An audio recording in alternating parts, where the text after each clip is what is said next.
Okay, I think we're now recording. So this is what's going to get posted to the page. So hi, everybody. People have been here in the waiting room a little bit. We're waiting for some more people to get in, but just some general ground rules. So this is our first book club for the Applied Ethology group. We're covering the introduction and first chapter of Tinbergen's Animal Behavior. Shouldn't really matter what issue you have. You can use the files that are already uploaded there. Chapter 1 includes the introduction. If you're following along, you're watching the video, you're wanting to know what's being talked about, Lauren has a lovely copy there. Otherwise, the general rules here of what's happening in the group is we don't unfortunately have the Q&A function enabled, it doesn't look like. So there's no upvoting, so we'll just be looking at the chat for questions as they come up. So we've got Lauren Novak and Mara Velez that are co-hosting with me. And otherwise, they're muted, people are raising their hands, and that'll allow us to unmute someone. That's kind of, I guess, the general rules. Otherwise, it should be chapter book relevant that we're talking about here, and the general ground rules apply. Everybody, please play nicely, and we'll have a nice friendly conversation for an hour and 45 minutes or so about this book. So any questions to start off with? I can start if there's nothing. I did want to start off. I think there was a little bit of history. Well, there's a lot of alluding to history throughout the chapter. Certainly, there's some historical components, but at one point, I think this is a good place to start because Tinbergen noted kind of some of the differences between the Americans and the Europeans. So he talked about that a little bit. So I thought I'd mention that just briefly. What is that all about? So if you're not familiar, so I don't remember what year it was. I think it was in the early 60s, maybe 1950s, somewhere around there.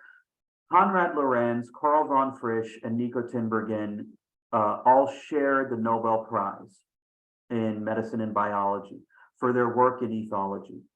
So they come from the ethological tradition. They're all ethologists. What does that mean? And Tinbergen separated that between what he was saying was the American approach to animal behavior. So he distinguishes these two different approaches. We can think about it as there's the ethologists and the behaviorists historically. So the ethologists, as Tinbergen noted, were primarily European. They typically were in biology departments, and a lot of their work was based in the field. Also, the premise of what they were looking at, Tinbergen being one of the early exceptions, but still very much falling, at least the majority of what he was interested in, was in understanding evolutionary components, evolutionary mechanisms, the evolutionary history of animal behavior. So those are the ethologists, a bunch of Europeans, which Carl von Frisch, Konrad Lorenz, Nico Tinbergen, Robert Hind, all these people they're all European, they're all ethologists. So, and then we have the behaviorists. And the behaviorists tended to be American. They tended to be in psychology departments. And they tended to focus on laboratory studies. And they were primarily interested in learning. So there's that initial distinction right there is we have one group of people that is primarily focused on what could be described as, and I know Lauren wanted to talk a little bit about this, proximate causes of behavior, meaning learning, phylogenetic, both words are appropriate. So the phylogeny of behavior. And you had the ethologists, the biologists, Europeans, primarily interested in some of the evolutionary history. So I just said that backwards, by the way. They're interested in the phylogeny, the phylogenetic or phylogenic aspects of behavior. ontogenic or ontogeny is within the individual's lifetime. So that's the learning and development component.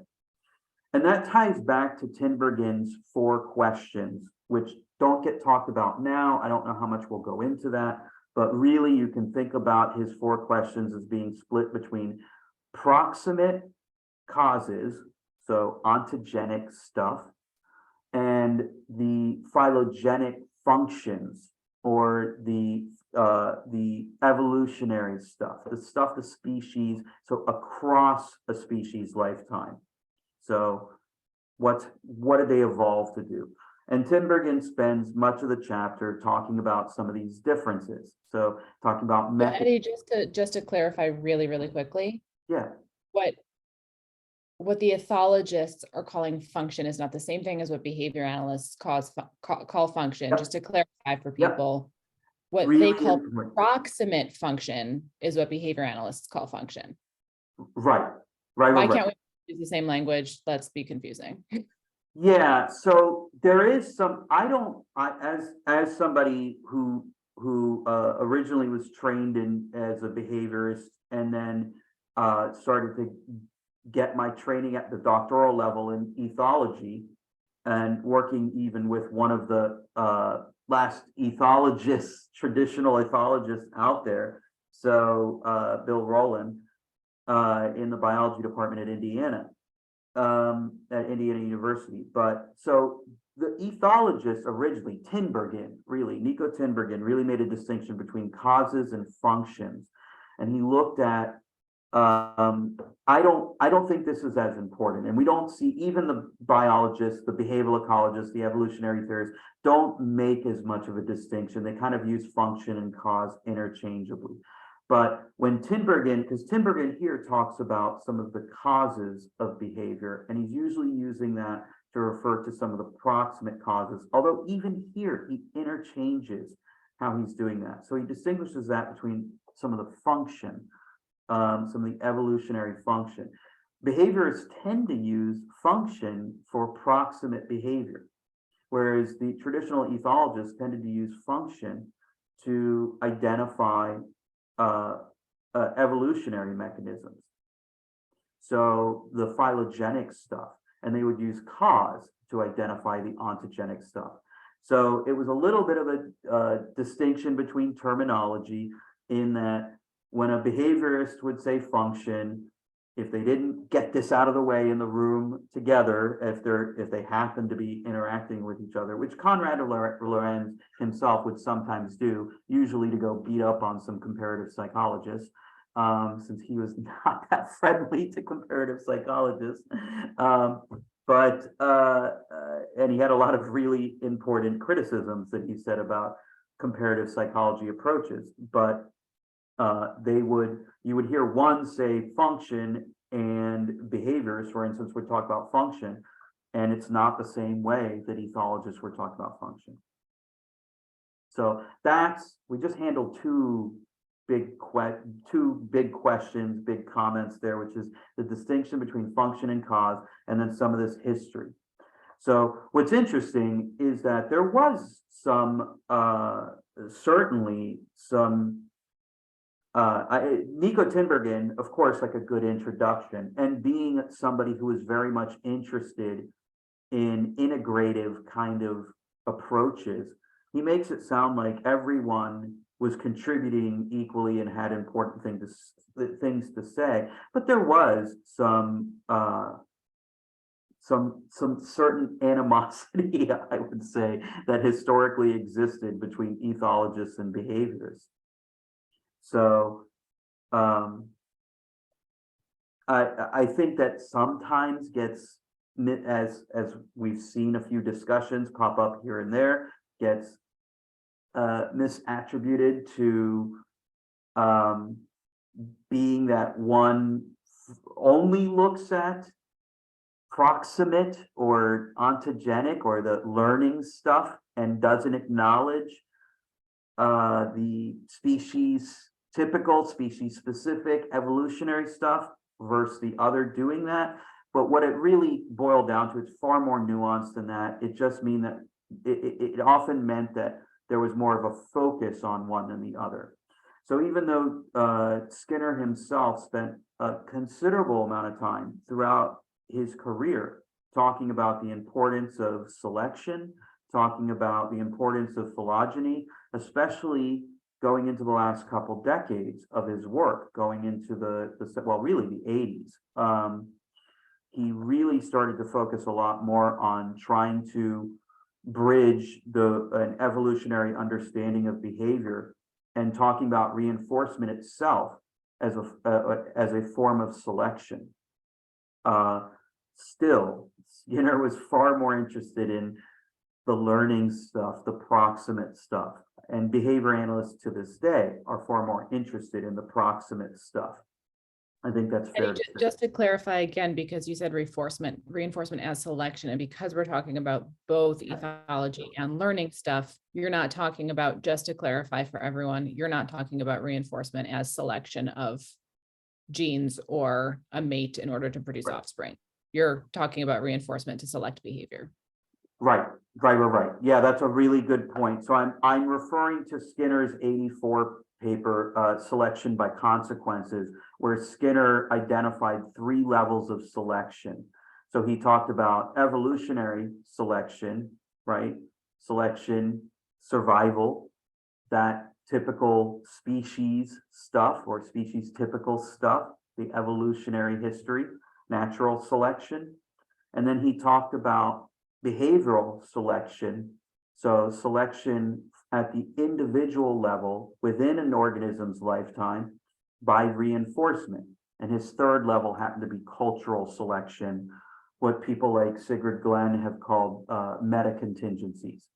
So, boy, that went really down an interesting, and it could be a very big rabbit hole, but that starts to drift away from the purpose of this chapter. You gave me the ability to unmic myself. So yeah, no, that's fine. And you can, I mean, I don't know, you can keep yourself unmuted, but yeah, Nancy, we're probably going to need a glossary at some point. This is like trying to read some Frank Herbert at times, where there's all this, you gotta, boy, I just went down a sci-fi rabbit hole there. So Frank Herbert wrote Dune and all the Dune books, and he literally would include a glossary with it. It's like reading Tolkien. There's a better example. You need a glossary when you're reading, also still going down the fantasy sci-fi rabbit hole here. So I'm going to leave that. But a glossary is helpful for this, and I'll try to clarify some of these terms. Yeah, I think that would be what'll help, Nancy. I'll see if I can find, we probably have some good websites, some good links that we can include and then put those in the group. And I think that will be helpful. So for future book clubs, because a lot of this isn't detailed. Okay, so I'm looking at Alex's point here. So Alex, I just realized they're not going to be able to see the chat. So let's read it out loud. So I'll read it. I thought it was interesting that a distinction was made for the cause of behavior between humans and animals. So this is something that Lauren was talking about a little bit. Page 15. Thank you for mentioning a page there too. Might be a little different depending on your edition, but page 15 seems to imply that consequences control human behavior, but antecedents control animal behavior. My understanding has been that consequences maintain behavior of humans and animals. Yeah, this gets really convoluted, especially when, and we're going to go down this rabbit hole at some point, especially when Tinbergen at the end of the chapter finally happens to mention a female scientist. And then says, and she's studying shark conditioning, shark learning. Doesn't describe it as conditioning, but certainly mentions that it's learning association based learning that's happening with is it Eugenie? How do we pronounce? I read it as Eugenie, but I also had that same thought of how do you pronounce his name? Yeah, Eugenie Clark, which I had never heard of her work before I read this book. So which this is, and I still am not familiar with any of her work. But so she's clearly looking at learning components, and is talking about that with sharks, with non-bony fish, primarily sharks, although she did apparently work with some bony fish. So Tinbergen's being a little, I'm not sure what his point is there for trying to distinguish these two things, other than I think he's really trying to suggest that when he's talking about antecedent control, I think he really means non-learned kind of, he doesn't really use the term that way, but when he's talking about these differences, he's suggesting that there's stuff that the animal comes to the table with, which is based on evolution, and that learning is somehow consequence-based.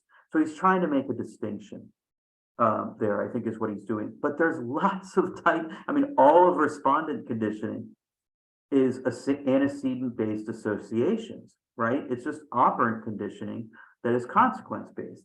So I'm with you on that. I think that's a little bit of maybe some confusion on Tinbergen's part, or maybe just trying to oversimplify the point. But still, this is a distinction I think that even some biologists, some behavioral ecologists, some animal behaviorists might make, where they tend to think of a lot more of the antecedent control as being evolutionarily based, and the consequence-based control being learning-based.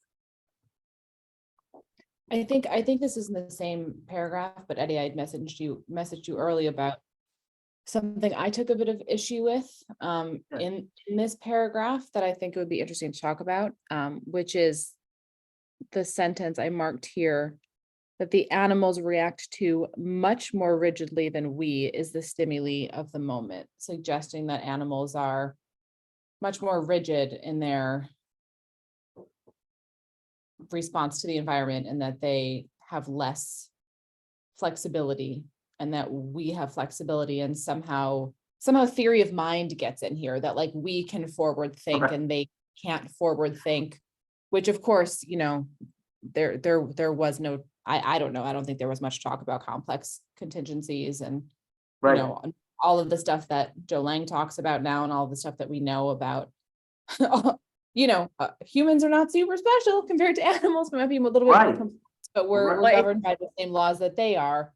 So of course, I think we have to take that into consideration, that this is a couple decades old, right? Like, and I think, yeah, I was just going to say, Lauren, to Eddie, in your answer or in the discussion about that, could you put some context around sort of the thinking, the zeitgeist at the time that this particular book was written, and the limitations of looking at a text, like, you know, this is sort of what we would look at as seminal work, right? Of a historical study that is important for us to look at for foundation, but we have built upon that foundation to where we are today. Yeah. Rand said, that's so interesting because we, the humans, are the ones assessing that rigidity. Yeah, that's a really, really important point. It's a throwback to this Descartesian kind of dualism, the magical human, right? We're the magical beings. Everything else just follows through, but we get to think things out, right?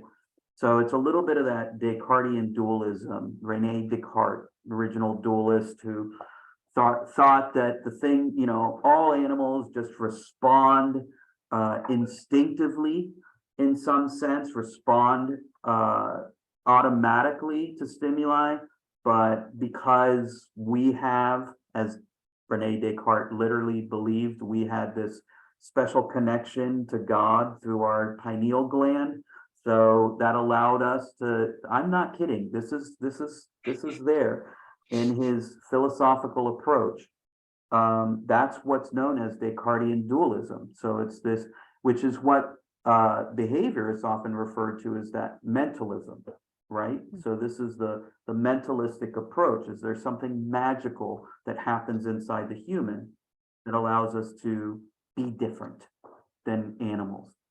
And I don't think Tinbergen really took, I don't know that he took that approach. I've never really, I mean, Tinbergen had some weird things to say about human behavior later in his life. So, but I've never really paid that much attention to what he had to say about humans. I think there's only a couple traditional ethologists that I think had some really interesting stuff to say about, well, a few that had some really interesting things to say about human behavior. So Desmond Morris being one of them, who wrote The Naked Ape. Conrad Lorenz having some interesting stuff that he had to say as well.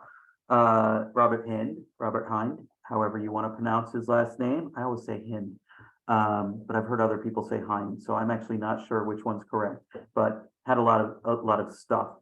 And yeah, thank you, Nancy. That is the famous quote attributed to Rene Descartes, I think, therefore I am, which I'm not sure how exact that is, if it's paraphrasing or what, but nonetheless. So it's a really weird way, and you see a little bit when Tinbergen is describing some of the behaviorist approach, which he exemplifies through Skinner's work. He's talking about Skinner training rats, pigeons, and other animals, and suggests that somehow this is not as attributed to humans, but even though that's clearly one of the things that behaviorists early on and throughout, I mean, it's I think one of the core assumptions, at least philosophical approaches of behaviorism, is that it's all just behavior, right? So it doesn't matter if it's human or non-human or et cetera. And I think the big distinction, at least that behavior analysts would often make, would be that, well, we have this weird thing that we call verbal behavior, which then leads to things like rule-governed behavior. And that maybe gets at, if we're looking for some type of way of bridging what Tinbergen's talking about, this is some of the stuff that Tinbergen's suggesting is this forward thinking that we can, I would say that that's just some of the verbal control that we can exhibit. So things like we can learn from rules, so we don't have to crash a car into a tree for somebody to be able to tell us, by the way, don't drive into a tree, and then we don't drive into a tree. We don't have to learn from the direct consequence, right? It would really suck if that's the only way that we could learn, is just have to constantly come into contact with the contingencies. But I'm also not convinced that it's so distinct, that verbal component of humans from animals as well. So there's a lot of stuff we're opening up there, and I think that, boy, that should really get a bunch of questions going. The main thing, as Mara already mentioned here, is this is a 50-plus-year-old book. And certainly there, in fact, it's almost more close, it's almost at the halfway point of being more closely connected historically to Descartes than it is to 2023. So take that for what you will. When did Descartes? Descartes was 17 something? I think so. I'm trying to think of when, anyway, doesn't matter. I don't know my historical years for Descartes' philosophical approaches as much as I know his general approach. Oh, Nancy was asking about, good time to talk about the bees indicating where the nectar is.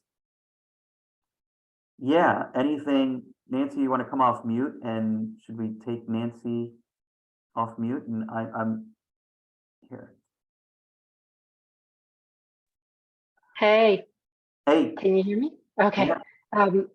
When you were talking about the ability to learn through verbal communication, to learn from others through verbal communication, and I was thinking it was reminding me of the sort of sidebar in the book when they were talking about how bees communicate to other bees where the nectar is, and that there is a form of communication where they can learn through communication with within the same species. Yeah, yeah, yeah.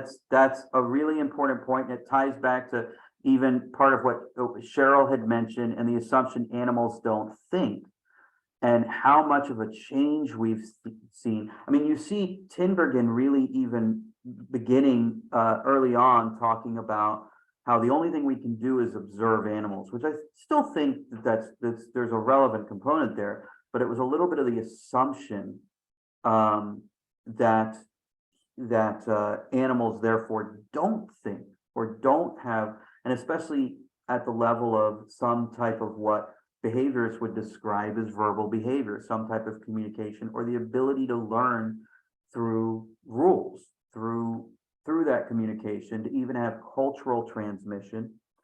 I'll tell you one important example, and this starts to get into a whole other area, a whole other rabbit hole. But when we start looking at things like the whole gamut of social facilitation, which is a nice way of saying stuff that isn't necessarily modeling or imitation, but is influenced by some, or it can include that depending on who you talk to.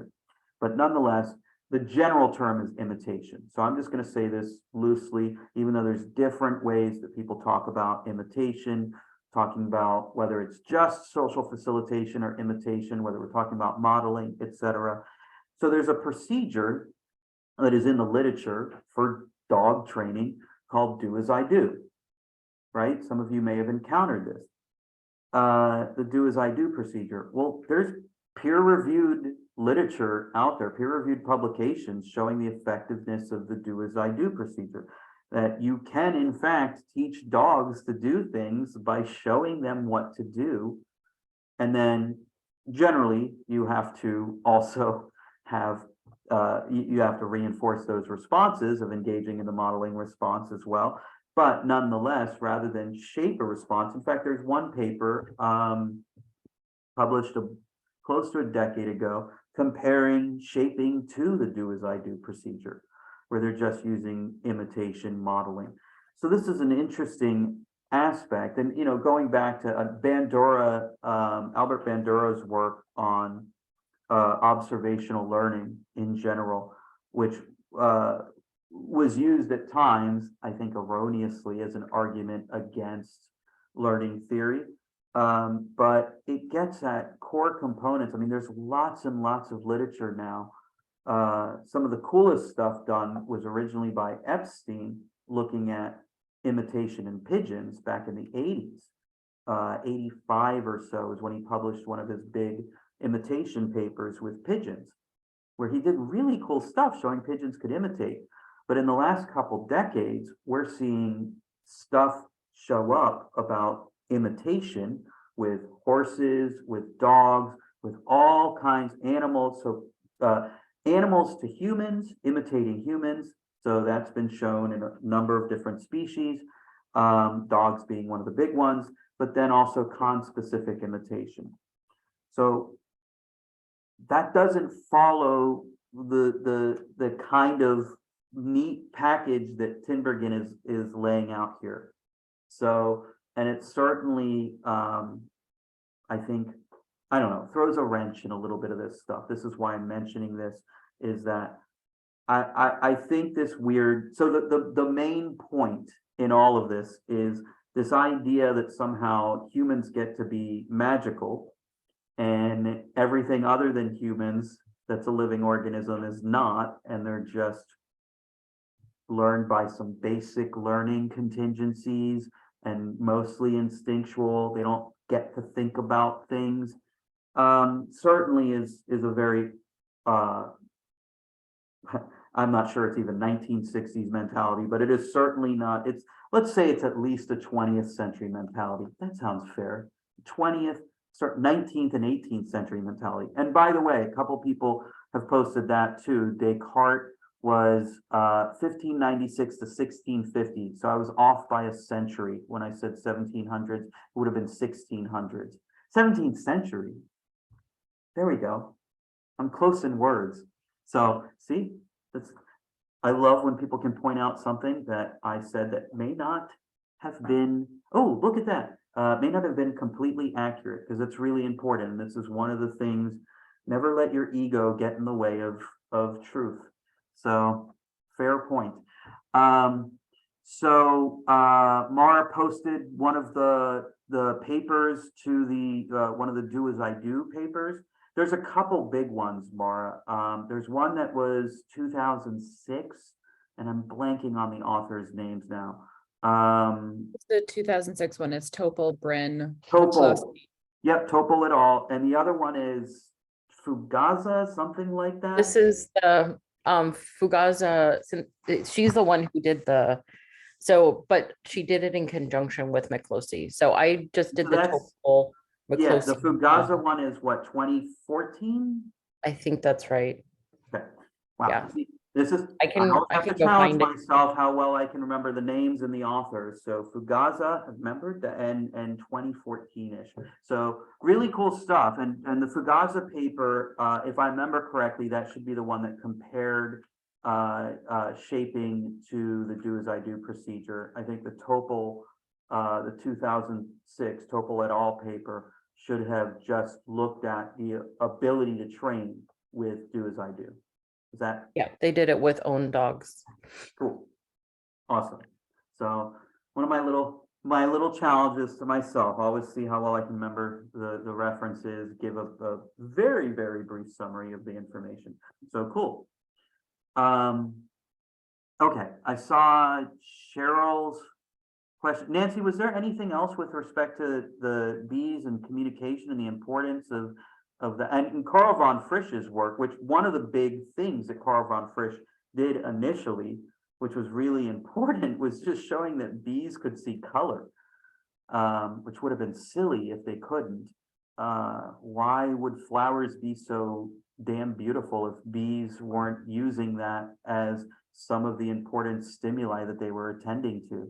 But that's a whole other thing. Anything else, Nancy, with respect to the bees and the communication?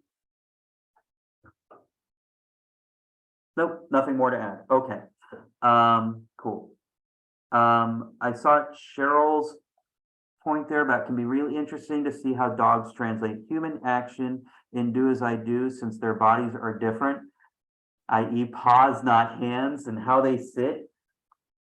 Yeah, I always like to say, by the way, and I think this is a really important point for how we train dogs. What I always like to point out is that humans and dogs have had thousands of years of a symbiotic relationship.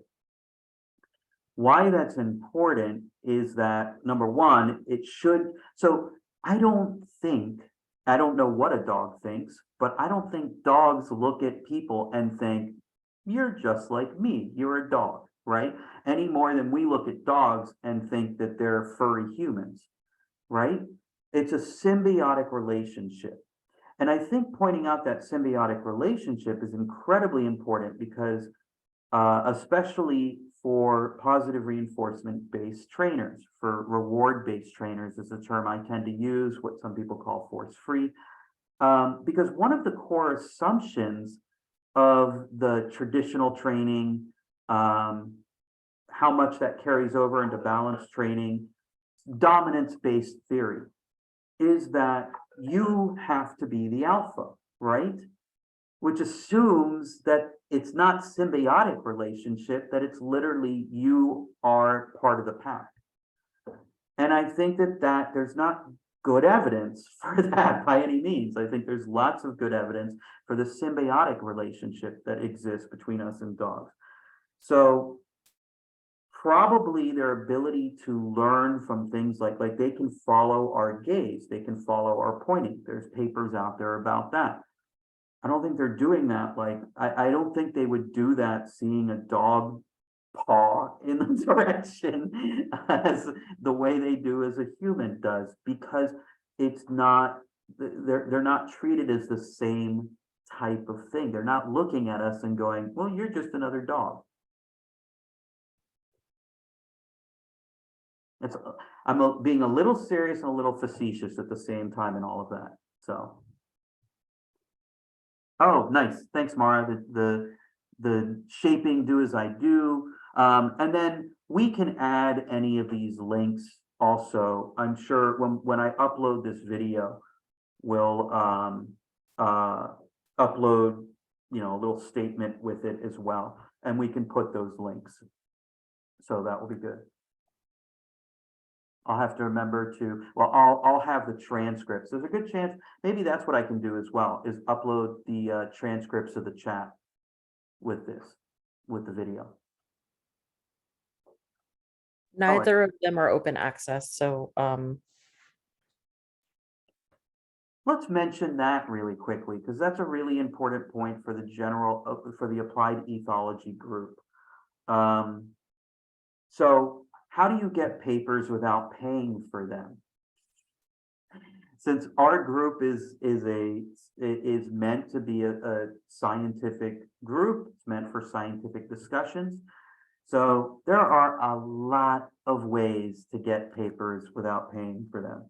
One of the simple ways is if you search, and there's actually, I just blanked on the name of it, but there's actually a little app or what do you call it? One of the little things you add to Chrome that will search for links for you. It has a little lock that it shows you if the paper is like if there's some form of it somewhere.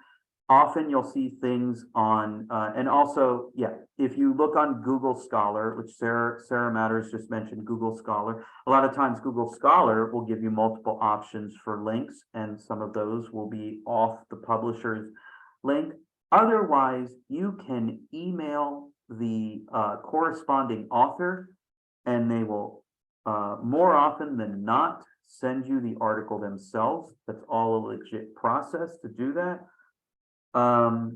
Less legit, so I won't mention any names, but if you happened to know any academics who have university access, like say, for instance, an academic who happened to run an animal behavior Facebook group, and you ask them to get you a copy of an article, they can usually do so.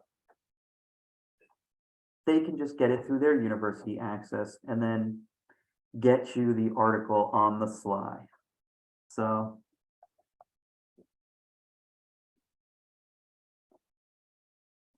yeah, I probably I've heard, sorry, I should say hypothetically, I've heard of certain academics that have been known to be contacted quite a bit by different people when they need access to articles that, hey, you happen to have, and so I can always get get articles. Either if my university doesn't for some reason have access, I just get it through interlibrary loan. So the university will get it for me, but that's only for me. So, and then I've heard that sometimes there's academics hypothetically that may share articles that they got for themselves. You can also become friends of, for a lot of universities like Berkeley, UC Berkeley down the way, you can become friends of and have access to, or just go back to grad school. Just enroll in one credit every semester. So, or alumni memberships. Yeah, sometimes those are pretty limited. That's the only thing I'll say, though. I don't know how much all of the different alumni memberships, or I don't know this well enough just because I've always been in academia. So I think Keem or other people may know a little bit better. Mara, Keem may know how much full university access you get through different alumni memberships, or whatever other connection you have. So did we So miss- Eddie, you didn't actually fully articulate, like, just super clearly the Tinbergen's 4 questions. So could you just like succinctly and kind of clearly for the record what those are? Yeah, so which we're talking about, I think it's 63 when Tinbergen actually formulated his 4 questions. It's probably one of the most well-known concepts in all of ethology, or Tinbergen's four questions, why questions. How does, like he's stating in this chapter, and I don't want to go too much into it because later in the book, he's going to get more in depth and he's going to detail. I think this will be something to come up later. But what I think is important now is to distinguish the two. So that's why I was being a little evasive, Mara, aside from it being too early on a Sunday morning for me to be completely coherent. But I was being a little bit evasive purposefully, which is what I wanted to distinguish between was the two main distinctions between the four questions. You can think of the four questions as being split into two parts, which one are the proximate functions. So that's the evolutionary functions. So two of the questions are paired with proximate functions, or sorry, I'm saying that backwards again, ultimate functions. So evolutionary functions, and two of the questions, which are focused more on learning and development, are focused on proximate causes. So, and again, I'm being super, I keep saying things backwards here. So this is what happens when you catch me in the morning. I'm surprised at this point I'm not reversing some of my words at this point either, but we'll leave that, you know, my own little challenges. But that's the two for now. I think those are the primary, because that's all this chapter is really distinguishing between. Those are the two main distinctions that you want to think of. What are the evolutionary components that explain or describe why the behavior occurs, and what are the immediate, the proximate, the learning related reasons why the behavior occurs. Yeah. And then I saw Carrie mention about with respect to with respect to getting articles that you could email colleagues that you used to teach with at university. Again, getting back to the hypothetical there, hypothetically, you know, I've heard you can email an academic and see if they can get you a paper. But we wouldn't mention, that's still not completely a legitimate process, certainly not according to the publishers, but it is, however, completely as far as I know, every publisher allows authors to email out their articles themselves to anyone who requests. Less legit getting somebody else to get you that article. But hypothetically, pretty easy way to do it. Yeah, and Rand mentions that as well. And that's really, as I said, more often than not, Rand mentioned a lot of authors are happy to share the papers if you email them. Look, when I publish something, honestly, I'm just happy somebody read it other than me. When somebody emails me about a paper that I published and asks for it, that's pretty exciting. I usually I've been known to wake up in the middle of the night and send them a paper when I get a request or things like that. Well, I wake up to emails anyway, so which is a tiring process, but I respond almost all the time. So yeah. But I think most people will respond fairly promptly. Most authors will send you their articles. And that was pretty, I had one really interesting experience along those lines, which was I published a paper at the beginning of last year. It's weird saying 2022 is last year. I'm still not used to it yet. But so at the beginning of last year, published a review paper on the concept of training as enrichment, and it wasn't open access. It was in the journal Animal Welfare, and it was a big review. It was something I worked on for a while, so I was really invested in it. And I originally put it up on ResearchGate. So most of my articles you can find on ResearchGate, which is a nice resource, by the way, for finding a lot of articles for free. And the journal kind of freaked out a little bit. And they were like, what are you doing? What are you doing? You can't put this up, you can't make this open access, etc. You can do that with a preprint, but not once the paper's published. So I had to retract that paper I had up there and just put a private copy. And then people had to go to my ResearchGate and request it through ResearchGate. So when I posted it in different groups on Twitter, on Instagram, that I had published this paper, and I posted the link to it, when somebody went to the link, they had to directly request it from me, which is different than somebody being able to just get it. And I was really pleasantly surprised at how many people were requesting the article. Like I spent a lot of time sending articles directly to people. It was pretty fantastic.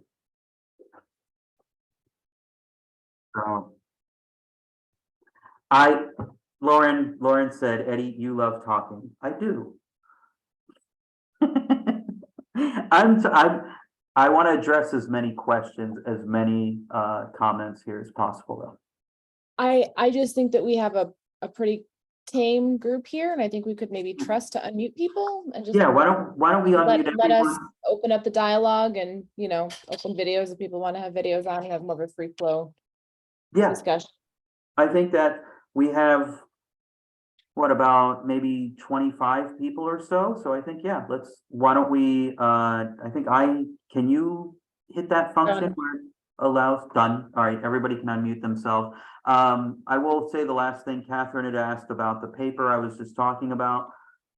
It's there now. It's actually publicly available on my ResearchGate because it's been a year. So I was able to make it open access there. But if you email me, if you message me on Facebook, happy to send you a copy. All right, now I can spend less time talking, which is a little sad for myself, as Laura Norton noted, but I want to hear everybody talk. I also like listening, so. Do you? I do. Sometimes just to myself, but I do like listening to other people. Eddie, I'm gonna mute you. Thank you, Lauren. We have the power, Lauren. I know, right? He gave it to us. It was such a He did. mistake. That It was says, dangerous. it says co-host, by the Yeah, way. right. No, but it's just fun. We get to see our friends who are also doing this, and it's just nice. I don't leave my apartment much, so. Lauren, I appreciate that. I was like, wait, there's a social event and I get to talk about behavior. I was like, this is what I'm doing on a Saturday evening. Eddie, I'm sorry, it's already Sunday morning, but thank you for giving us this power. I had no idea what to expect from this. So my notes and like comments as I was reading it are not terribly scientific, but I did have a comment and a question to share. My comment was, I loved somewhere in here, it said, it may seem commonplace, but when you think of it, it is really wonderful that he does all this. And I just loved the little insertion of like, isn't this cool? This is so wonderful. And then my question was, I didn't actually write the whole thing, but there was a quote about Skinner's quote, fearless, controversial conclusions. And my background is in behavior analysis, and the program I went to never framed them as fearless and controversial conclusions. And I was curious if there were specific, I don't know, things that were happening at the time that made the author write those comments. That's a really good, important, interesting point.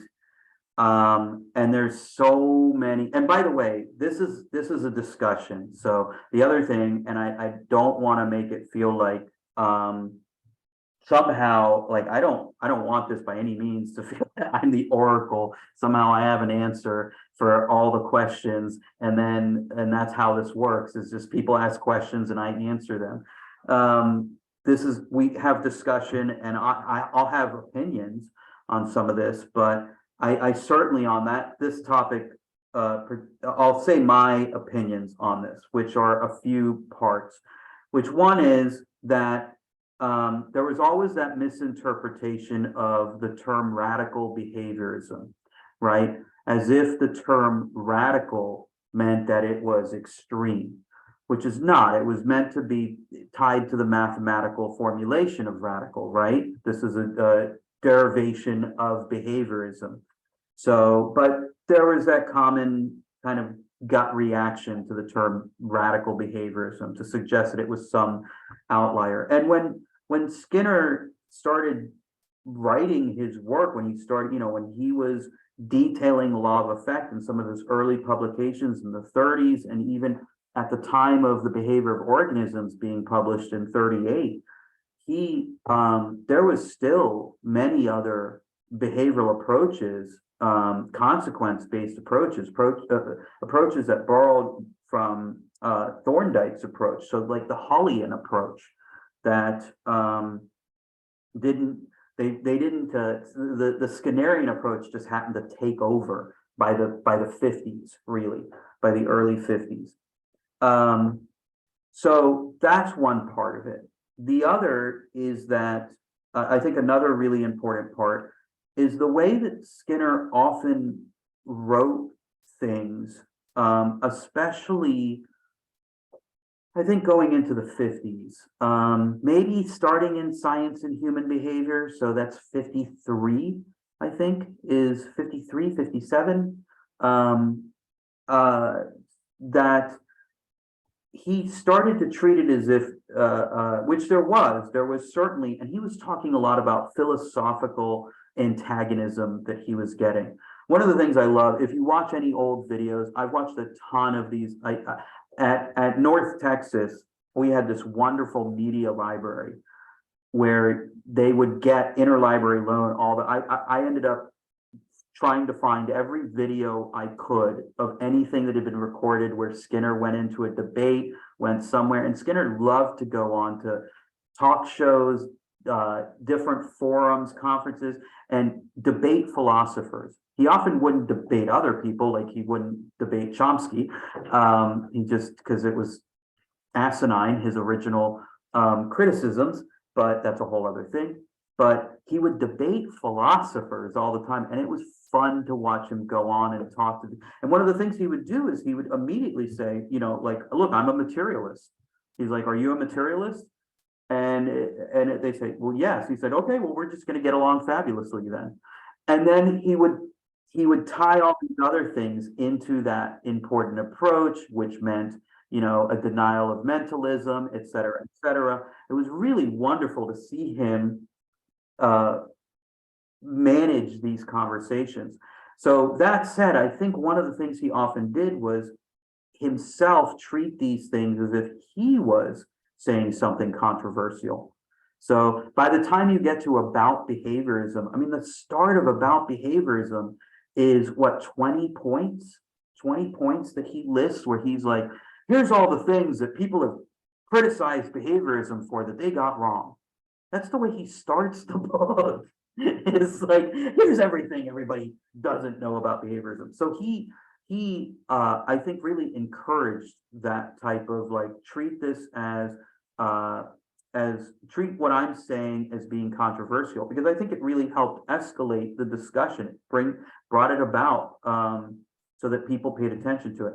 Sarah Manners just mentioned Science and Human Behavior, 53, awesome. My first year note there was correct. What was About Behaviorism? 73, 77? I don't know. Anyway, 70 something. So I know Behavioral Organisms with 38. There we go. And Science and Human Behavior, 53. Good. So yeah, so I think that's part of it. But the other thing was that Skinner, so the final point I'll say there, and then I'd love to hear other people's comments about this, is that Skinner was really starting, I mean, he wrote some early papers about distinctions between phylogeny and ontogeny. He wrote an early paper in the 60s about the phylogeny and ontogeny of behavior. And he was talking about things. He was saying these are general principles of behavior. All behavior that is learned, and he was talking about a lot of behavior being learned, follows these principles. So it was easy to see how that created, I think, a bit of a stir for many, especially in contrast to many ethologists who were saying a lot of this stuff isn't really learned. And Skinner was saying, look how much of it is learned. And some of that even ties back to Skinner's concept of adventitious reinforcement, of superstition, right? So that's 1948, where Skinner said, oh, reinforcement is so powerful that there doesn't even have to be a contingency. Just whenever a reinforcer occurs, whatever was happening before it starts to increase. Which, by the way, Skinner's entire 48 paper was not based on any real data. He had one graph that didn't really show anything. And since that time, failed to gain much support, the concept of superstition. But nonetheless, he was arguing that reinforcement was so powerful that it will override so many other things. So I think that's maybe part of what Tinbergen's responding to a little bit. So I don't know. Any other thoughts?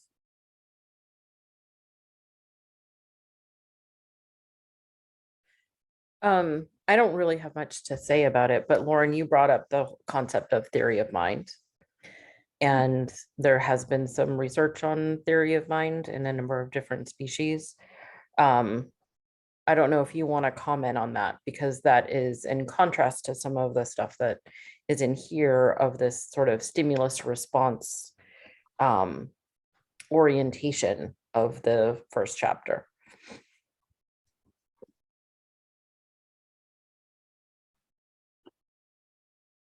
So you're asking Lauren or me or both of us? All of the above. Anybody. Everyone. Or everyone here. I don't have a ton of stuff to say about theory of mind stuff. And theory of mind, there are a couple different approaches that have existed within theory of mind. There's the approach that's largely related to human stuff, and I really don't have much to say about it. And then there's what's been more recent in the past really few decades, really taken off in the 21st century, which is theory of mind applied to animals and their ability to understand their own existence in some way, right? So consciousness in animals, that's a lot of what theory of mind is really trying to get at least as it's applied to animal behavior. And that's about all I got to say about it. When I talk about theory of mind, I'm talking about the exact same thing. Like, does an animal know that it itself exists? Does it recognize itself as a being in the world? And I think about all of the classical experiments where you'll put like a mark on an animal after introducing themselves to a mirror and see if they look in the mirror and wipe it off and attend to themselves that notice that something is different.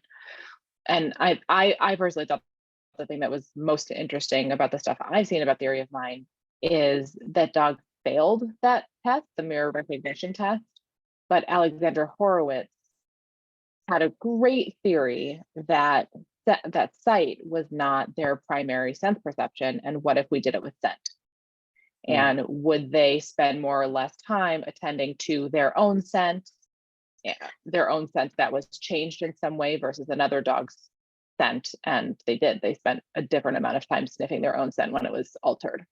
Does that demonstrate theory of mind? I don't know, but it's certainly an interesting study to look at. I think it's fascinating.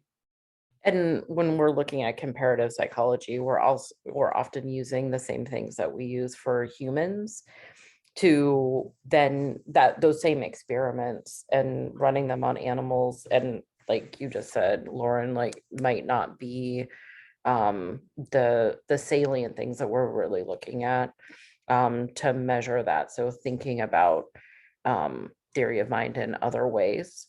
So I think I've seen some really interesting stuff, but nothing that, is like the way to do that and across species or but I just, since you brought it up, Lauren, I thought that it might be good to sort of just define it just like you did, Eddie. Yeah, by the way, here's the one little component, because there's a lot of stuff in theory of mind where methodologically I just look at it and I go, wow, what are you all doing? Like, and to simplify this is, and by the way, and what Penny mentioned here, Penny Bolton said human exceptionalism runs through so many cognitive studies. Absolutely. There's so much of a anthropocentric, really ego amount of stuff that exists in how things have been tested. I think we're seeing, especially now, a lot of breaking away from that. But my one thought about just the mirror test, what a shitty test. Like, honestly, what a shitty test. In the sense of, and really very human centric, in that, why a mirror is that's your, I mean, I know many of these, they're trying to get at a general concept. And so the best approach we have is to take something, self-recognition, and say, well, how do we recognize ourselves? We see our own image. But what else is using a mirror image other than people? Like, not many things, if any other species really. We're not finding animals really going and staring into the pond at themselves. So that's why I jokingly say, but not jokingly, what a shitty test for self-recognition. It's the best at some level that we have. It just seems like there would be so many better means of trying to test self-recognition. And I just think that points to like what an early phase we are. Yeah. In evaluating this kind of stuff, right? And like, could it be ego? Okay, maybe, but maybe it's just that as humans we're limited by our own sense perceptions, and with each tool that we have to investigate what other species are experiencing, we'll have more tools to then refine things like the mirror recognition test, which sure, like lots of species have failed. And I think the thing that, if you want to put anything on the shitty list, is the conclusions that are taken from it, that are stated as more absolute than not, right? Like that this species has theory of mind because they passed this test and this one doesn't, is a pretty definitive statement to say for a field in its infancy, rather than just saying, under these conditions this animal did this thing, and under these conditions this animal did this thing. What can we conclude about that animal's experience? I don't know. It also speaks to what it takes to get published though as well, and for research in fields to be their norms of the research area. So in comparative psychology, you're looking at the same tests across species. And so if you were to completely diverge, you'd have to really demonstrate something entirely different. So you may be like the zeitgeist of that particular discipline and how research is done in that discipline also drives some of that, in addition to what you said, Lauren. But I think it's, and what's cool to be published right now, and what are people interested in now? Like I think the mirror self-recognition test is one of those things that was like, you talk about it on the news, it's so cool, look what we've discovered, you know what I mean? There's not nuance, but it's pretty cool. Like for like a starter test, I actually think that's pretty cool. what it Yeah. shows or doesn't show. Okay, we've got a lot of room for improvement there, but for something that's a couple decades old now, I don't want to like look back on it and be like, you sucked. Like, we know so much more now than we did then. So like, our perspective on the test now is very different than it was then. And I hope in 100 years, anything that we do, people are looking back and laughing at it because they've learned so much from then, and they can look back at what we've done and gone, well, what idiots. Like, but Yeah. we're just all operating with the information we have. I And should, that's also, yeah. I should just clarify, like, and calling the test shitty, I by no means want to say what a bunch of idiots for doing the test. I know why people do these things. One of them being what's already been pointed out here too, about like what Mara was mentioning about the difficulties of publishing. And one of the things that's really easy to do is use established methodology to get at something. That's a nice, much more sure way to get your paper published. And boy, is the review process just really flawed in and of itself for publishing, that when you find something that makes it much easier to get published, you often latch on to that.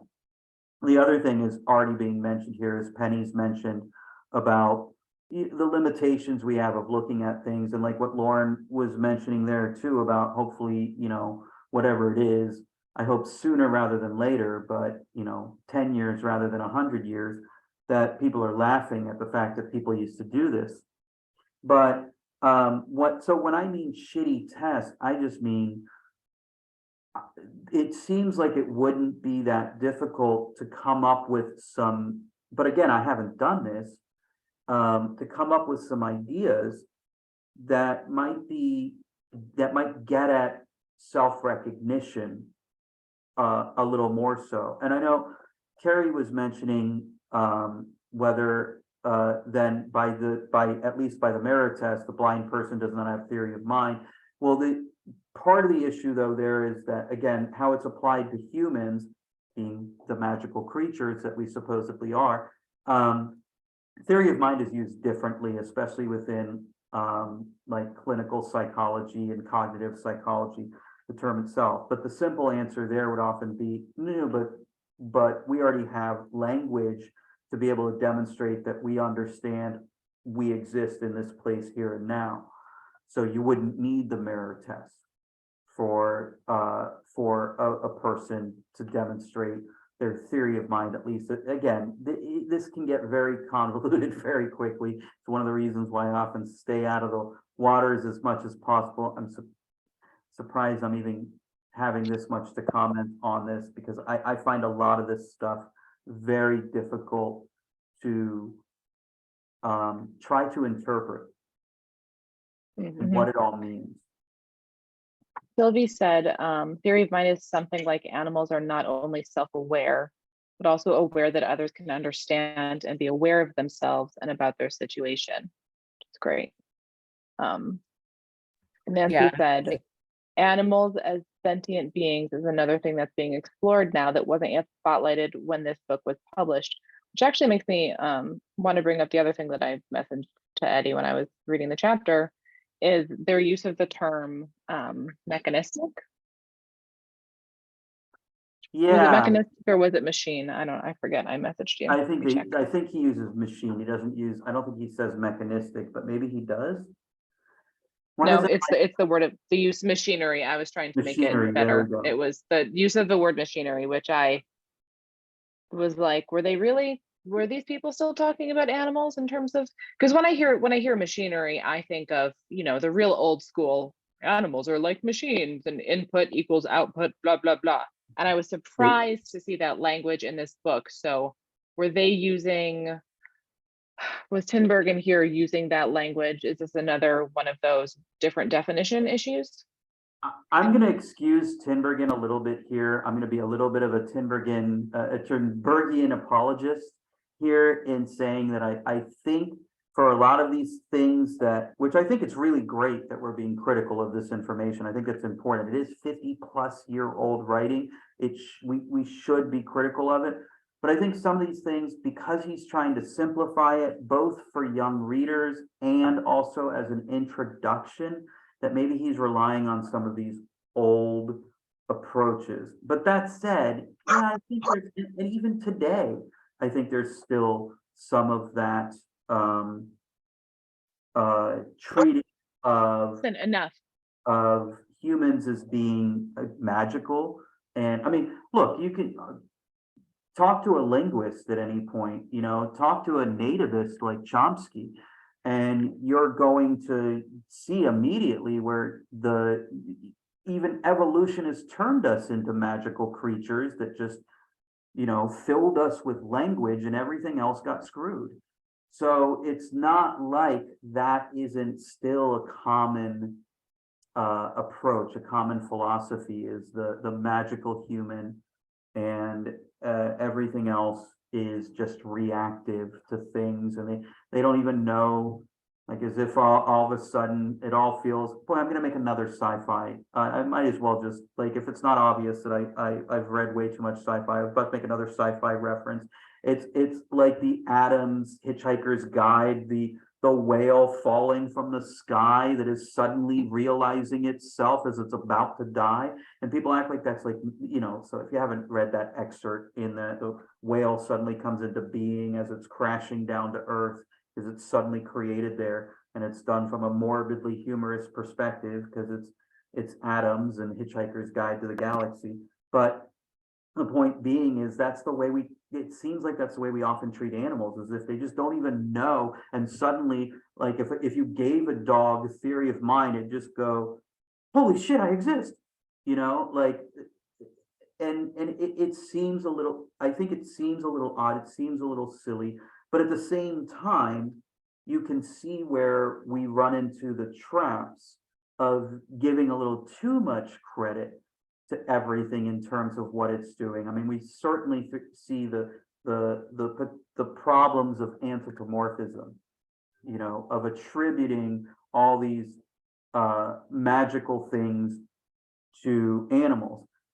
My response, at least in trying to stay parsimonious, is I just don't really assume that either animals or humans are magical.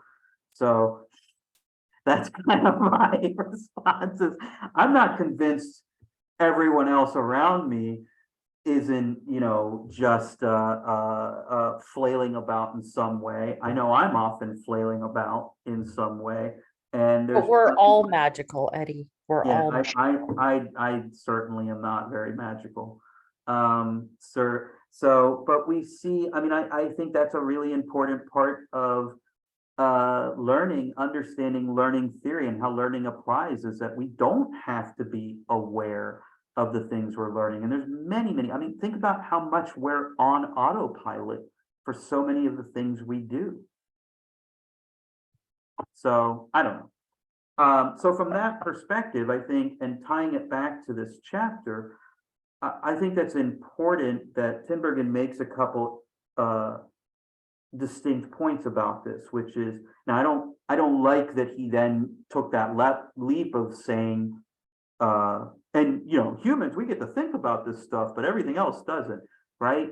But I think, again, being a little bit of an apologist for him, I think he was trying to oversimplify it. But the important point of attending to what you can observe and measure, I think, is still very much relevant. What's interesting, and this is incredibly important, is that we are now getting to a point of having a better way, a better understanding of how to approach things like affect, emotion in animals and study them, right? So we are getting to that point where we can apply science without having to be anthropomorphic about it. So treat it in a non-magical way. Good luck. Wait, Lauren, you have plenty to say about this because you just wrote a whole thesis about this stuff. Oh, I did. And then I immediately blocked it out. I'm kidding. I didn't, but I did kind of put it on the back shelf for a minute because my brain needed a break. I think next time we should have Lauren present her thesis. Oh God. Okay. When Lauren has her, which currently under review. When her paper gets published, I think it will be great to add it to, and I'd like to see more files added to the Applied Ethology group. And that could be, it would be, If you know, it's if not it if, gets it's, published. it will be published. It's going to get published. So, it will, it's just a matter of where and when. So it's not if, it's where and when. So, so I was just looking at some of the comments there, and Sarah mentioned about the point about 50-plus-year-old writing and work. Yeah, and again, yeah, being product of the place and theory of mind. Yeah, I'm not gonna say it. She mentioned it reminds me of Chomsky. I think that the difference I would say there is that there's important stuff, I think, that's being handled through theory of mind. And I don't know that I'd say the same of much of Chomsky's stuff. So, oh boy, I've taken 2 opportunities to bash Noam Chomsky here now. So that's fun.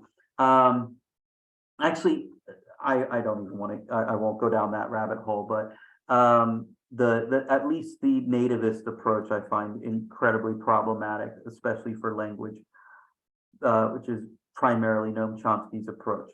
Also, if there weren't a Noam Chomsky, you wouldn't have ever had Nim Chimpsky. And I will not elaborate on that at all, but you can just go ahead and Google, what am I talking about when I mention Nim Chimpsky? So just look for Herbert Terrace, look for Nim Chimpsky.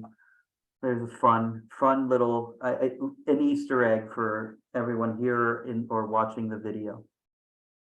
So, Can I introduce a topic that we can maybe pivot to for 5 seconds? Yeah. Can we define ethology and applied ethology? I still, to save my life, cannot find an actual definition of ethology or applied ethology, and I cannot quite wrap my head around what the difference is between the study of animal behavior, ethology, applied ethology. Like, it's all so interconnected, and I'm wondering if one is a historical view versus a new view versus things that came together or departed or all of the above. Can we chat about that? Yeah, let's mention a little bit of the history, and I'll tell you what I know. So ethology, by definition, is technically the study of animal behavior. What it really is, because that's like saying, like animal science, for instance. People will often say, oh, you know, it's the study of animals, but animal science is really about production animals, farm animals. So almost exclusively. Ethology, even though you could define it as a study of animal behavior, it's really the biological study of the evolutionary history of animal behavior.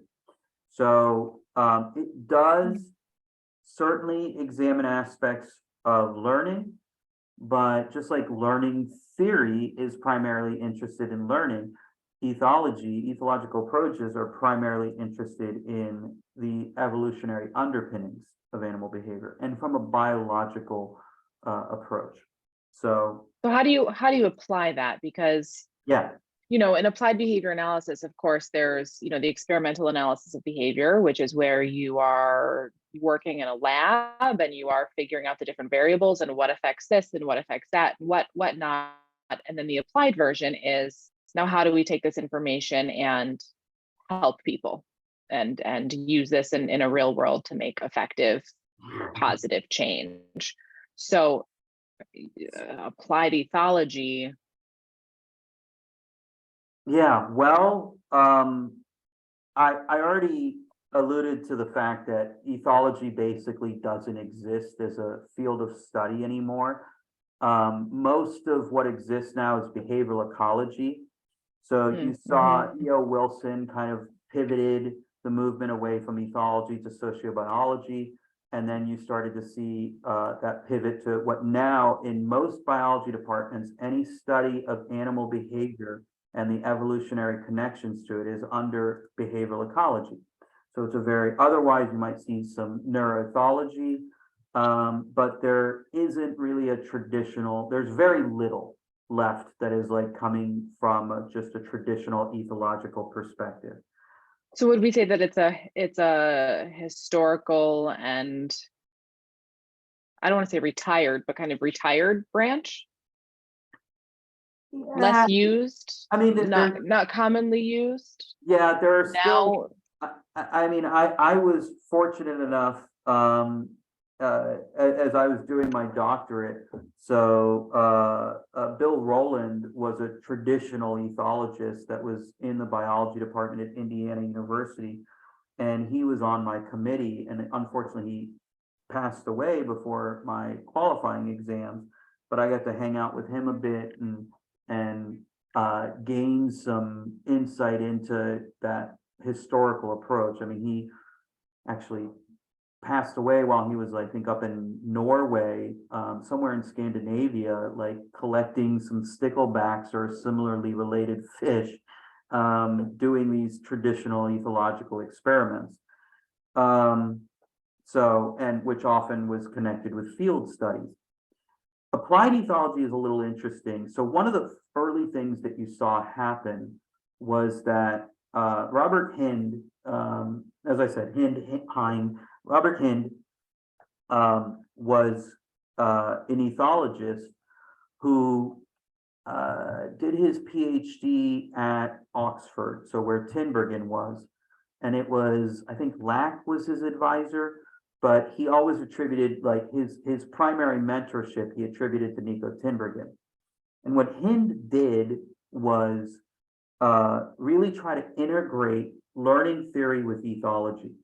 So he wrote these books on animal behavior, on ethology, and he really helped, aside from that integration between the two approaches, which Tinbergen, that's where a lot of that influence came from, that, because as opposed to somebody like Konrad Lorenz, who tended to be a bit combative when it came to interacting with comparative psychologists, at least, you know, from what I hear and what I've read.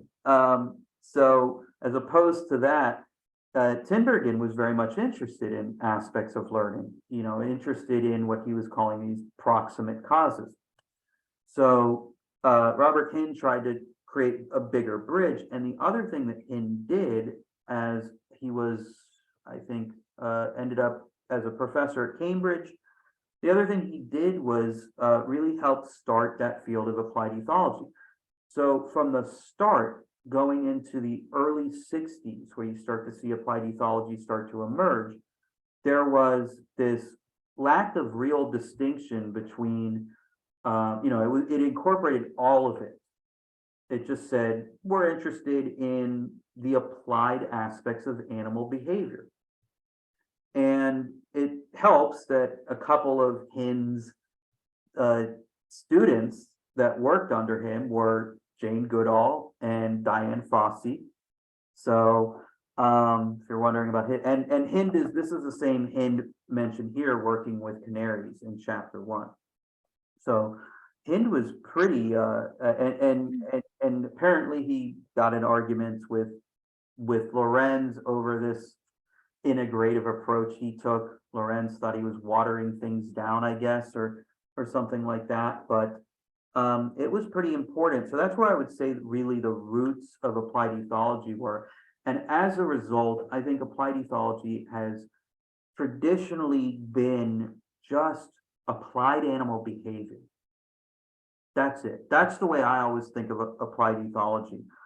As somebody who tries to incorporate both a lot of ethological and behavioral approaches, behavior analytic approaches, even, I would say, into what I do, I don't mind being called an applied ethologist. I think that's an apt description for me, because I don't think about it as just the application of the evolutionary approach to animal behavior, but I think about it as applied animal behavior. It's all of it. And we don't. It is. We don't. And really, yet I'm willing to bet that there's differences in not just the history, but maybe the general approaches, the types of study design used. And I bring that up just because, I mean, even in just doing my research, so much of what I found that was relevant to what I was studying came from animal behavior journals. Yeah, Nothing came from an applied ethology journal. And I wasn't looking through specific journals. I was just following, you know, my search terms and then the reference lists of what was found in those papers and et cetera, et cetera. And so I'm wondering if applied ethology is a newer field, or if they tend to deal with non-domesticated animals compared to applied animal behavior. Maybe, I mean, like my bias is that it's more applied animal behaviorists deal with, you know, domestic animals. That may not be actually true, because I know that there are certainly animal behaviorists who specialize in monkeys and frogs and all sorts of different things. But because both exist, there has to be some difference in the methodology or the species or something. yeah. Well, I'll tell you. I mean, a lot of this time, a lot of the time, it ends up being how it's applied. And I already mentioned that Hind, a couple of his students were Jane Goodall, Diane Fossey. A lot of what this means is what got applied. And sorry, I know there's a bunch of chat stuff here, and I want to come back to this in a second. And I'll just address one really quick. Nancy mentioned she didn't see a mention to Robert Hind. I'm looking for what page, and it'll be in the PDF file. It's page 27 of the first edition of the 65 edition. Yeah, Shannon got it there. So that'd be weird if he just completely took out Hind altogether, considering Hind was that he considered Tinbergen his mentor. So boy, that would, I don't know of any falling out there, but yeah, there's Hind working with canaries. So one of the things that has often been described as being applied ethology has been a lot of the primate cognition work. So, for instance, somebody who I would say is I regularly describes herself, and I would say is a traditional applied ethologist, is Carolina Westland. And she's done a lot of primate work, a lot of primate cognition work. So that's where you start to see some of that. Otherwise, I think you do tend to, I mean, I think the most, I call myself an animal welfare scientist or applied animal behaviorist. I've had biologists call me applied ethologist, and I certainly don't mind. I think that's a correct description at some level, but I also treat my operational definition of applied ethology is the Hind approach to animal behavior with an applied focus. So it's an integrative approach. What you're going to find, just like a description of animal science, where the majority of it is production animals, you'll see a lot of primate cognition stuff get described more. And you probably are going to see things where people are certainly interested in some of the evolutionary roots, potentially more than, and certainly more than learning theory. Now, I think one of the difficulties we've encountered, and this was one of the important reasons for having a group called Applied Ethology, and why I wanted this group out there, is because how applied ethology is sometimes described, especially by practitioners, I think can itself be a little bit misleading, and that it deviates from the field itself. But the other thing is because, as I mentioned, what it should describe is really an integrative approach to animal behavior, to applied to animal welfare. So it's a scientific approach to applied animal behavior work.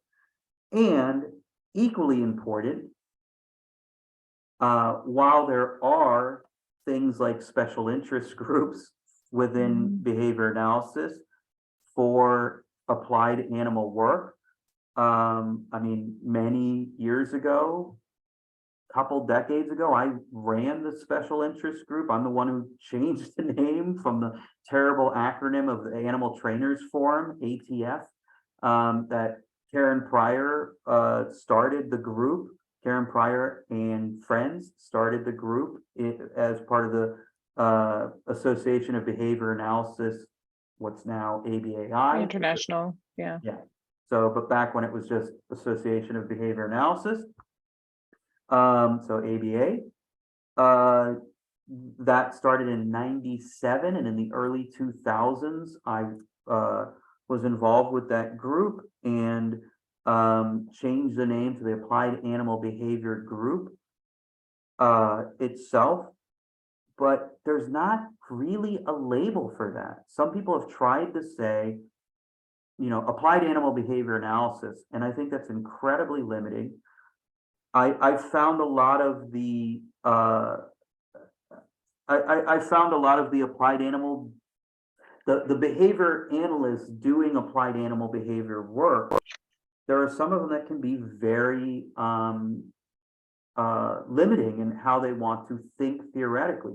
So they want to isolate themselves from other animal behavior approaches and this is part of why I've said, look, if you're gonna do animal work from an academic or applied standpoint, if you're going to do whether it's applied animal behavior research or applied animal behavior practice, and you've got to become bilingual. If you're coming from a behavior analytic perspective, you've got to understand behavior analysis and animal behavior. And I'm not always convinced that people that are doing behavior, the very few, because there's not many, and I think this is a bit of a problem, some of the few behavior analysts that are doing applied animal behavior work, I've certainly seen my share of those who have no interest in knowing anything outside of behavior analysis or applying anything. Like they're just saying, I just use behavioral principles, learn the behavior analytic principles, and I just treat this as a different subject matter that way. So I think this is hard because, and like I think about like, why does this happen? And I can say, like, in my experience in the applied behavior analysis world, which is my bread and butter and where I live, that it's actually in the curriculum that you are taught that, like, we are like among the psychological sciences, the ones who are actually taking data, and that applied behavior analysis is a hard science where other psychological sciences are not. It's something we're taught, like at the very beginning, like, welcome to applied behavior analysis. This is what it is. This is what you're studying. And that's what you're going to do now. And it sort of has this air of you are doing everything better than everyone else, and you don't need any of the other things, right. which I think really is hard and harmful. And like, when you're learning something new and you get really into it and you're like, oh my God, this is amazing. And then you kind of get on your pedestal about it. I mean, I know I certainly did, because you're learning all of these new things and these things feel amazing to you and you just want to share them with everybody, but then you get a little too in everybody's face. Anybody else ever talk to me on Facebook? I think that's a real problem. And what's funny, it is, because it's we're being taught to have this divisive nature. Yep.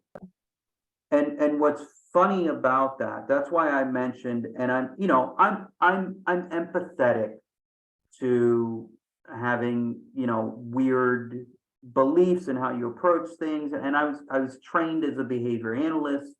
I don't want to gauge in like some level of like I'm judging other people. Well, I guess I kind of am, and I'm judging an approach. That's what we can say, not the people adhering to the approach.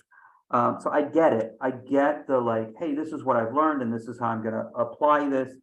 But I think that there's still a bit of a problem. I think that's changing. I think we're seeing a lot more behavior analysis saying, these arguments we've made against these other things. For instance, the argument that behavior analysis is historically is made against cognitive psychology is they're talking about cognitive psychology that's 50 plus years old. The it doesn't take into account embodied cognition, all these other approaches that are it's a largely and again, you don't hear this argument as much, but you still hear this, well, but we're better than the rest of psychology, like we're doing the hard science and everybody else. That's a reaction. I mean, Skinner borrowed that from the Watsonian reaction to introspectionism. And there wasn't, there is tons and tons of great scientific work that's being done within psychology, within the behavioral sciences, that is not behavior analytic. So I think that's incredibly important to, and I know this, so regardless of any of that, here's where I think it's really important, is that I think it's, if you go into, because I know this is the way, and this is the way I approached animal behavior to begin with. When I started my career, so when I started the Orca group at North Texas, and we were going out and finding these facilities to work with, I took this behavior is behavior approach. All I need to know is behavior analysis. I don't really know, I don't need to know the natural history of a tiger. I don't need to pay that much of attention. I can just go in, I know what the reinforcement history is. And quite frankly, I almost died because of it. I mean, I worked with a Tiger King-esque facility out in Bridgeport in North Texas, one of the first exotic animal facility we worked with, and we were going in enclosures with full-grown Bengal tigers. It was silly, and I was thinking, behavior is behavior. I just need to look for. I really quickly. I mean, I went home after that first. But that's what you were taught. Yeah. Yep. That's exactly what I was taught. Is all I need to know about is behavior, and this is how I can approach it. And it was still very much. And I was fortunate enough to get an advisor for my doctorate, somebody, Bill Timberlake, who really did this integrative approach. And that's where I started to learn about ethological approaches. And we're kind of going a little, this is going in a bit of a tangent now in this direction, but I think it's still important to say that. So what I say, rather than focus on the negative of this, what I think is incredibly important, and where, like, because there's so much really important work from learning theory that is so, and it's still the primary way that I approach behavior, right? So I'm always thinking from the methodological aspects that are relevant to studying behavior. I'm thinking within single case subject designs, looking at aspects of that. I'm thinking about learning in relation to this, but I'm also looking to incorporate as much of the natural history, the phylogeny of the animal, because I work with a lot of different, I mean, I've published with a few dozen, I've published at least a couple dozen different species now in what I've published with. That's what I've published with. I don't even, 60, 70 different species that I've worked with. So I can't take just the behavior as behavior approach. I absolutely have to be bilingual in how I think about animal behavior. If for no other reason, then I've got to communicate and then try to get these publications out there. And I can't just stuff every publication into a behavior analytic journal. So there's some pragmatic. I want to highlight something that Sarah said, which, guys, by the way, you can unmute yourselves and just talk. There's a lot going on in chat. But Sarah said, and it's something I completely agree with, is that it is her experience within the AAVA world, the applied animal behavior analysis world, that it is ethical to understand your species. Otherwise, you're not practicing ethically, 100%. Therefore, ethology and biology are considered within the framework of applied animal behavior analysis. And that's something that, Sarah, I agree with 100%. And I think it's why I take such issue when people who are not behavior analysts and haven't studied behavior analysts, but like know some learning theory, you know, on like the beginning surface level, start talking about behavior analysis as we have to go beyond behavior analysis, or why are we looking at behavior analysis? We should just be looking at the evolutionary function. And it's like, It's totally not with- beyond, it's not or, it's and. It goes together. You cannot ethically do behavior analysis and intervene on a species if you do not understand its perception, why it does things, all of that other stuff. You can't do it. It's exactly what Sarah said.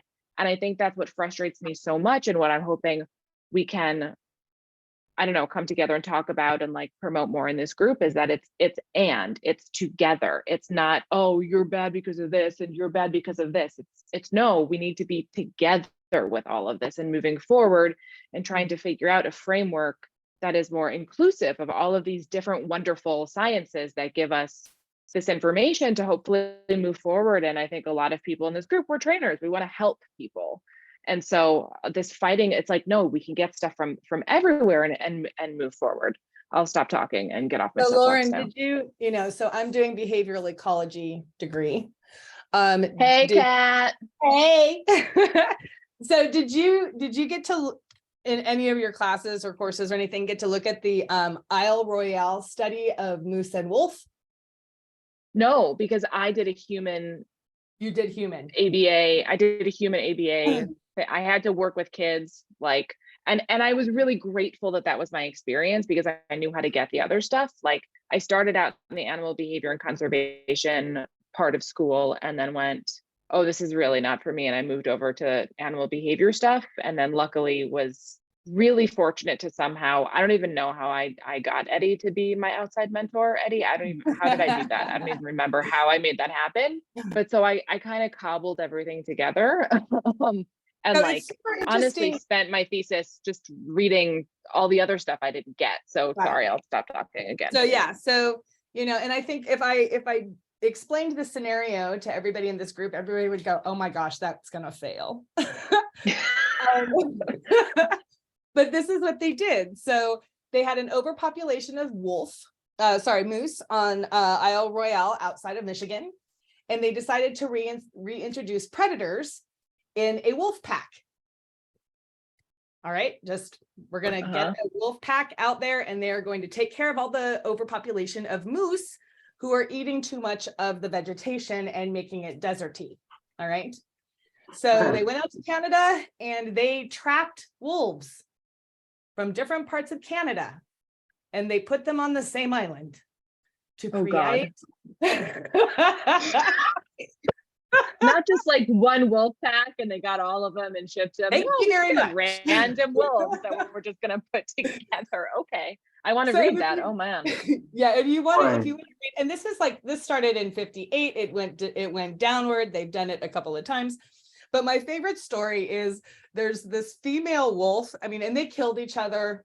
They didn't have pups. They weren't mating. Like, it was a catastrophe.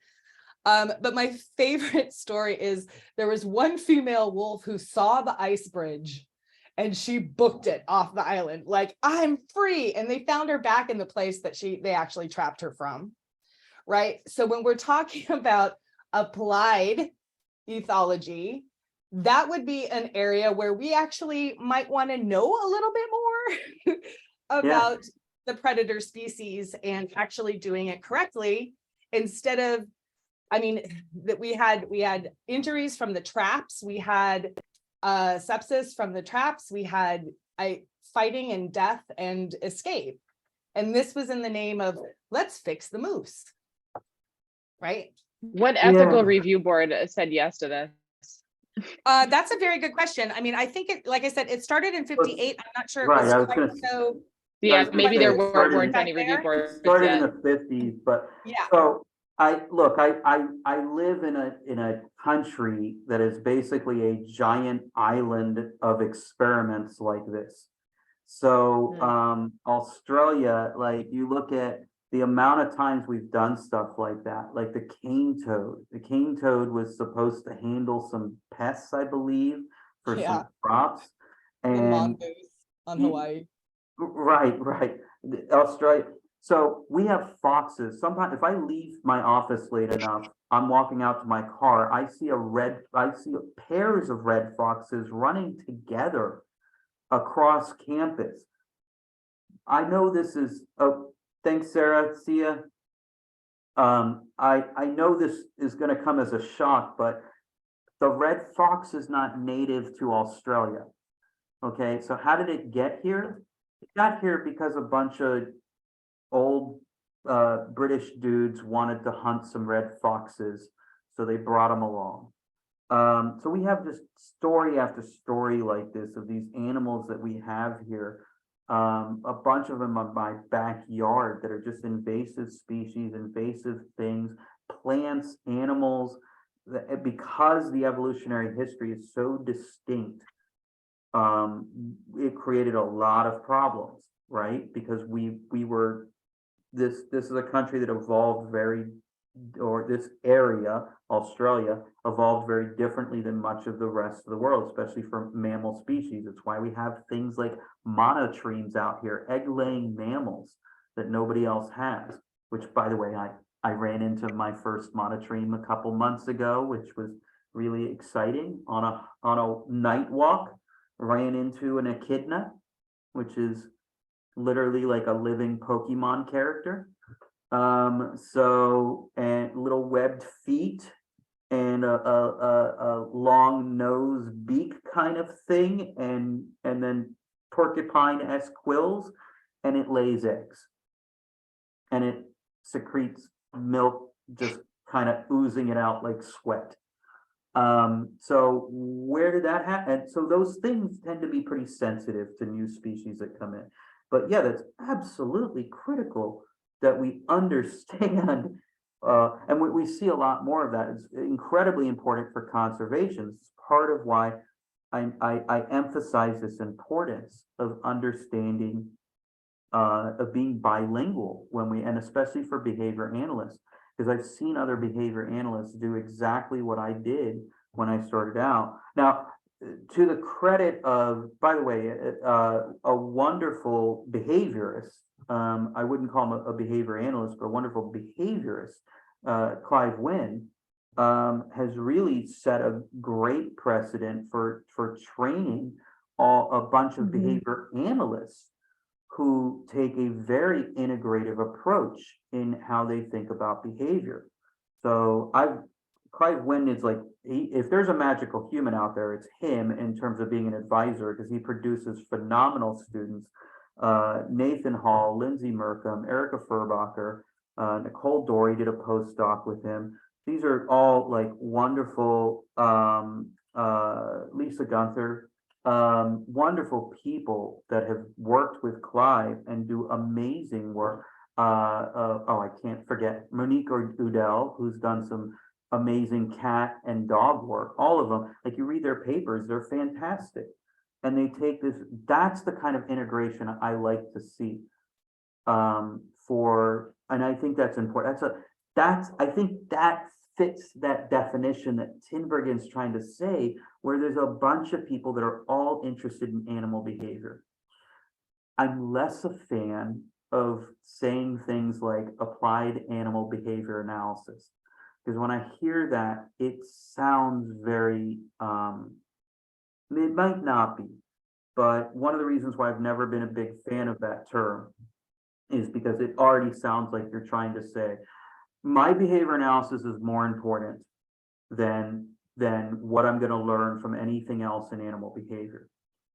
And I think I don't know, like, I just want to think about applied animal behavior. I do want to try to be as integrative as possible with it. And I want to be bilingual in how I think about learning theory as it's incorporated with other aspects of animal behavior. Lauren, I'm going to guess you don't fully agree with that, but.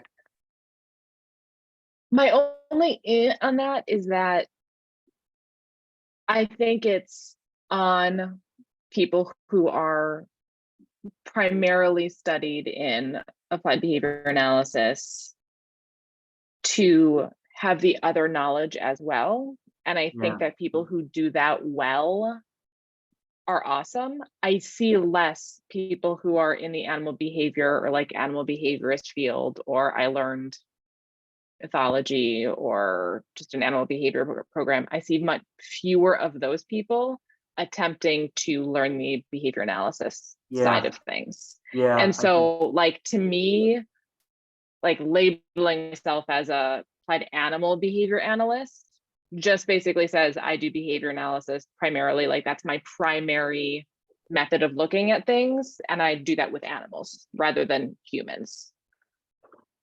Yeah, Different. and I think that maybe that's a worthy reason to have that distinction of saying applied animal behavior analysis. I mean, I'm just, these are some of my thoughts I've had on the subject. And again, they're my opinions, and I don't want to be, I'm not by any means being overly critical. It's my concern. It's my concern. Ultimately, everyone should know all of it. Yeah, I mean, I'm not part of the SIG. I haven't been part of the SIG for a decade or so because I was concerned about these kind of things, these kind of approaches. That I worried about people doing that, but I think it is, I think it can be equally problematic. Yeah. Or probably more so problematic. We got a bunch of people that are all leaving. It's late Saturday night for many people. I don't want to miss anything, so I wanted to make sure that you guys didn't keep babbling after I left. Yeah. No, we're getting close to, I think, finishing. So my last thought on that thing, I mean, I was just going to agree with Lauren that I do see the problem with people learning very little about learning theory. I mean, I guess I get it. We all have limits of what we can learn, but this is part of, and tying it back to this chapter and the group. That's a big part of the group, is to be as integrative as possible and to give practitioners easy access to this kind of information, at least easier access. So that's what I think is critical. And I want to be, I want to spend less time critiquing things as much as emphasizing how we can get a lot of this stuff to gel well together. So. Yeah. And I missed a lot of the last bits of the chat. So because we got really into this last part of it, but I don't have much else. I don't know if there are any final thoughts. We're going to put the chat up, I think, when we post the video. I should be able to have both. And I'm sure that this discussion of how do we be integrative without being, I don't know, combative, or how do we do that, will come up time and time again. We're going to see it throughout these chapters. I hope so. Yeah. I think everybody who's here wants to be multidisciplinary and integrated. And I think it's hard because I think when you're learning stuff, I mean, I know I can just speak of my own personal experience. I've certainly come across cognitive dissonance in learning stuff where I'm like, wait a second, that's what? But you got to work through it and try to get to the other side of it. And I think when you get to the other side, sometimes you'll agree with what you learn, and sometimes you still won't, or maybe your perspective completely shifts. It just depends. Yeah, it's a challenge. Well, it's going to come up again. So what I will say is, for now, I'm going to stop the recording. We might have a little bit of babbling after, but that allows Nancy looks like she's ready to fall asleep at the No, I want dinner. You want dinner? Oh, that's a hungry look. See, this is why I'm bad at interpreting the emotional state there. That's hunger, not tired. Okay. But thank you for telling me I look tired. I knew there was some amount of like, I'm waiting. I just didn't know what the waiting was for, and it's waiting for food, not sleep. So that's my distinction. Eddie, I think you're projecting. You're tired. I am definitely tired. I'm going to go home and take a nap before I work on more paper stuff. I'm going to stop the video here, and then there might be a little bit of continued chat from a few others, but thank you all for who's watched the video, and thank you everybody here who is, for showing up. So